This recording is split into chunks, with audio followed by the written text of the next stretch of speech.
হাওয়ারিরা হজরত ঈসা আলাইহিসসালামকে বলল, হে ঈসা ইবনে মরিয়ম, আপনার রবের কাছে দোয়া করুন যেন আমাদের জন্য আকাশ থেকে একটি নিয়ামতের খাওয়ার নাজিল করেন, যাতে আমাদের অন্তর শান্তি পায় এবং আমরা আপনার রিসালাতের উপর সাক্ষ্য দিতে পারি। তখন হজরত ঈসা আলাইহিসসালাম দোয়া করলেন, হে আল্লাহ, আমাদের উপর আকাশ থেকে একটি দস্তরখান নাজিল করুন, যা আমাদের জন্য ঈদের দিন হবে এবং আপনার নিদর্শন হবে। হঠাৎ আকাশ থেকে এক নুরানি খাওয়ার নাজিল হলো, যেখানে রুটি, ফলমূল এবং একটি ভাজা মাছ রাখা ছিল।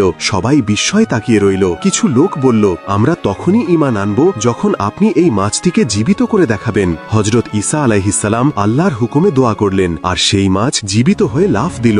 মানুষ ভয়ে কেঁপে উঠল। কেউ ঈমান গ্রহণ করল, আবার কেউ ইনকারেই অটল রইল। তারপর গরিব ও অসুস্থরা সেই খাওয়ান থেকে খেল।